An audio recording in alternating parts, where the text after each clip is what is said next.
안녕하십니까. 언제나 소비자 편에서 방송하는 콘스탄트 김의 티스와 함께 돈 버는 아카데미. 이번 시간에는요, 돈 버는 보험이 되겠습니다. 왜 경제가 어려워서 해약하려 했더니요, 보험을요, 보험회사하고 설계사는 해약을 못하게 하는 것일까요? 바로 해약을 못하게 하는 7가지 비밀에 대해서 말씀 나누겠습니다. 자, 요즘 불경기죠. 불경기에 대한 신호가 있습니다. 경기가 어려울 때 나타나는 신호인데 대표적인 것을 알아보도록 하겠습니다. 첫 번째는요, 여성복, 숙녀복의 매출이 급감합니다. 왜 그럴까요? 그것은요, 경기 둔화와 소득 저하로 인해서 어쩔 수 없이 집에서 주로 생활하는 여성들의 옷을 안 산다는 것이 되겠습니다. 신사복이나 아동복은 어쩔 수 없이 사겠지만요. 그 다음에 불경기 때는요, 화장품 매출이 저조하게 되는데 립스틱에 대한 매출은 급증합니다. 왜 그럴까요? 그것은 립스틱만 발라도 화장 효과가 나타나기 때문에 그렇습니다. 적은 비용으로 화장이 가능하다는 것이죠.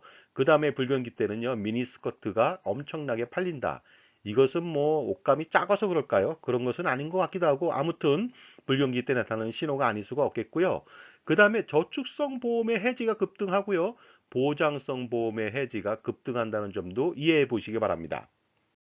자, 그렇다면요, 이제부터 닥터 해지의 조언을 들어보시기 바랍니다. 보험은 무조건 해지하라는 닥터 해지가 아니고요. 바로 해지라고 하는 닥터 해지의 그 조언을 들어보시라는 뜻이 되겠습니다. 일반적으로요, 담당자들, 금융기관에 있다든가 아니면 뭐 부동산과 관련된 담당자들은요, 경기가 최악의 경기 침체에도 불구하고 주식 투매를 권하지는 않습니다. 비중을 약간 좀 줄이라고 말하겠죠. 그 다음에 최악의 부동산 침체에도 부동산을 투매하라고 권하지는 않는다는 점입니다. 그러다 보니까 확실한 정답을 찾을 수가 없습니다. 그분들을 통해서는요. 경기가 최악으로 치닫을수록 보험 해약은 증가하게 되는데요. 2022년도 해약 통계를 알아보도록 하겠습니다. 2022년도 9월 말 현재 올해요. 해약이 무려 24조 3,309억 원이나 발생했습니다. 그리고요. 건수로는 무려 330만 건 이상이 됩니다. 한 건당 734만 원의 해약이 이루어졌습니다. 이것은요. 2022년도 6월 말 기준으로 했을 때 13조 8,115억 원 대비해서 엄청나게 많이 늘었죠. 건수도 219만 건에 대비해서 많이 늘었고요. 건당 그 해약 금액은요, 629만 원인데요. 거기에 비해서 734만 원이 됐다는 것이죠. 그러다 보니까 어떻습니까? 지속적으로 큰 계약도 깨고 있다는 것이 되겠습니다. 그 6월 말 기준 대비해서 9월 말은요, 그 금액은 76.16%나 증가했고, 건수는 51%나 증가했습니다. 자, 이번에는요, 해약 중에서 효력 상실된 계약에 대해서 해약한 환급금을 알아보도록 하겠습니다. 2달 연속 내지 않는다면 실효가 될 것이고, 보장이 안 되니까 많은 사람들은 부활하지 않고 어떻습니까? 해약해 버리겠죠? 2022년도 9월 말 현재요, 그 88만여 건을 해약했습니다. 효력 상실로. 9,384억 원이고요. 건당 107만 원 정도가 됩니다. 2022년도 6월 말 기준으로 보면요, 6,335억 원이었거든요. 그거 대비해서 꽤 많이 늘었죠. 건수도 64만여 건에서 88만 건으로 늘어났습니다. 건당 환급금은 99만 원 정도로 비슷합니다. 그리고 경기가 어려울 때는요, 해약하기 전 단계에 보험계약 대출을 하거든요. 보험계약 대출 잔액을 좀 알아보도록 하겠습니다. 2022년도 9월 말 현재 무려 47조 7,625억 원이라고 하는 계약 대출을 하고 있다는 것이 되겠습니다. 이것은요, 2022년도 6월 말 기준 44조 3,978억 원 대비해서 3조 원 이상이 는 결과입니다. 따라서 경제적인 문제로 경기 침체에는요, 가지고 있는 보험을 해약할지 안 할지 검토하게 됩니다. 물론 그 전에 결론부터 말씀드리자면 처음부터 보험은요, 필요한 것 빼놓고는 전부 다 가입하면 안 되는 거였습니다. 자, 경기가 어려워서 결국은 보험을 해지할 수밖에 없다고 해서 해지하고자 할 때는요, 보험사나 설계사들은요, 반드시 해약하지 말고 유지를 권하게 만드는데 왜 그럴까요, 도대체? 그것은 바로 해약을 하게 된다면요, 보험회사 수익에 커다란 차질을 빚게 되고요. 그 다음에 해약을 하게 된다면 그것을 판매했던 그 설계사는요, 수당 환수를 받기 때문에 그렇습니다. 대표적으로 보험회사가 수취하게 되는 수익을 좀 알아보도록 하겠습니다. 보통 사이비 수입이라고 해서요, 사는 사차익이 되겠습니다. 사망률 차이에 따라서 수익을 가져가게 되고요. E는 2차 이익이 되겠습니다. 자산운용 결과에 따라서 수익을 가져가게 되고요. 그 다음에 사이비의 마지막 B차 이익은요. 신계약비, 수금비, 유지비라고 하는 바로 사업비의 차익에 의해서 보험회사는 엄청난 수익을 가져가게 됩니다.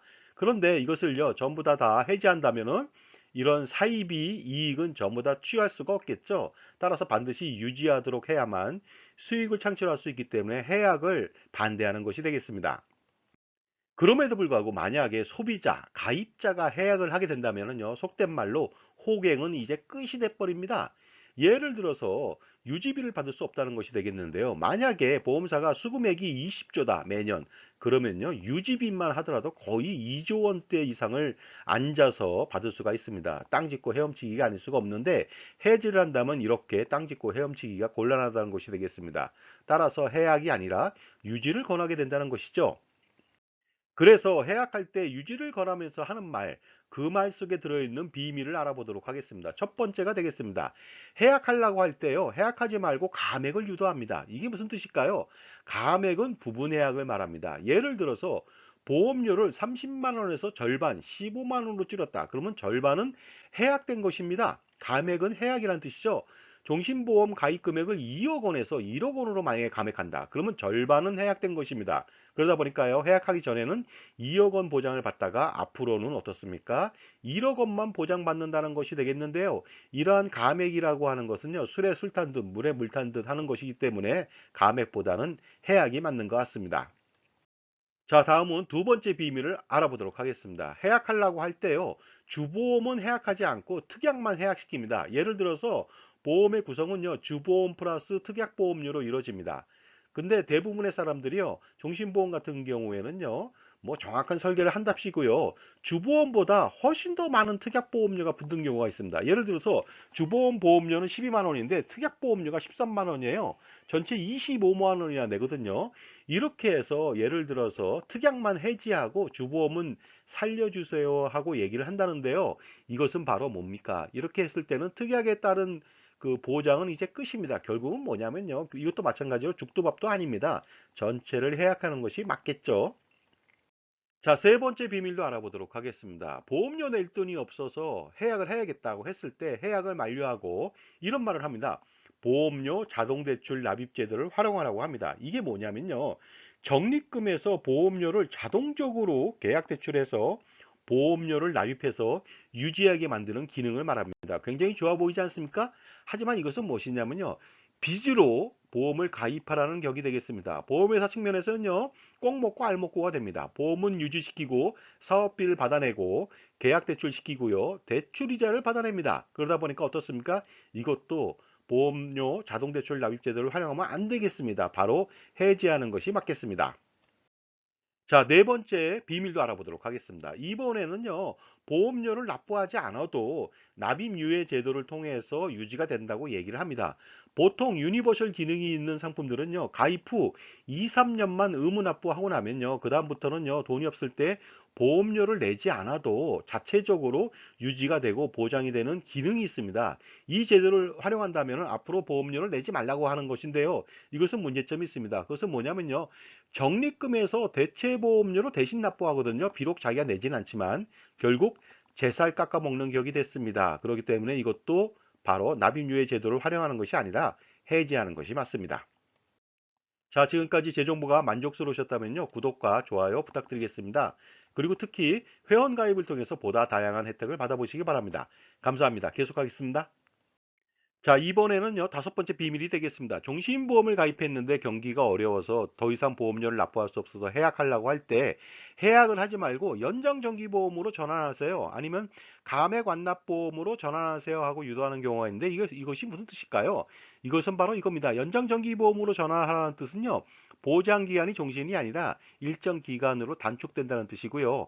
감액 완납보험으로 전환한다는 것은요, 보장액이 줄어든다는 뜻이 되겠습니다. 1억 원에서 3천만 원, 2천만 원으로 줄어든다는 것인데요. 이것 또한 어떻습니까? 죽도 밥도 아닙니다. 그러다 보니까 이건 미봉책에 불과하니까 전부 다 해지하는 것이 맞습니다. 자, 이번에는요, 여섯 번째 비밀이 되겠습니다. 어쩔 수 없이 소비자가 해약을 하겠다고 한다면요, 그래도 그때는 순서를 지켜서 천천히 하라고 얘기합니다. 저축보험부터 해약하고 나중에 보장성 보험을 하라고 하는데 이것은 말도 안 되는 소리가 되겠습니다. 결국은 뭐냐면요. 사업비가 보장성이 더 많거든요. 그러다 보니까 사업비가 많은 보장성 그 보험은 나중에 해약하게 한다는 뜻인데 어차피 해약할 것인데요. 끝까지 뭐 어떻게 보면 쪽쪽 빨아먹는 행태가 아닐 수가 없겠죠. 그러다 보니까요. 전체적으로 해약하는 것이 맞습니다. 그리고 마지막 일곱 번째 비밀도 파헤쳐 보도록 하겠습니다. 소비자가 해약하고자 할 때는요, 마지막으로 이런 말을 합니다. 세액공제나 비과세 등의 효과가 있는, 절세 효과가 있는 상품은 마지막에 해약해 주세요 하고 얘기를 하는데요. 이것도 말이 안 됩니다. 결국 끝까지 사업비를 챙긴다는 뜻인데요. 사실상 보험을 통해서 세액공제나 비과세 효과는 그다지 크지 않습니다. 그러다 보니까 어떻습니까? 반드시 필요하다면 해약해야 되겠죠? 결론적으로 말씀드려서요. 금융에서 발전의 영원한 미랄, 그 영원한 그 희생양이 되지 않으려면요. 반드시 처음부터 보험을 가입하지 말았어야 합니다. 정기보험이나 배상책임보험이나 화재보험이나 뭐 자동차 보험 같은 의무보험 같은 경우를 제외하고는 가입할 필요가 없습니다. 그 다음에 만약에 보험을 가입했다면요. 불경기와 관계없이라도 이제라도 모두 해약해야 됩니다. 종신보험, 연금보험, 보장보험, 저축보험, 공제상품 등 모두 다 해약해야 되겠고요. 2000년도 전에 가입했던 확정금리 연금이나 이런 것들은 제외하고 모든 보험을 해지하고 굳이 필요하다면 부부가 정기보험으로 아주 값싸게 보장을 받을 필요가 있는 것 같습니다. 자, 지금까지 경기가 어려워서 보험을 해지하려고 하는 소비자한테 보험을 해약하지 말고 유지하라고 하면서 하는 말의 비밀에 대해서 말씀 나눴습니다. 감사합니다.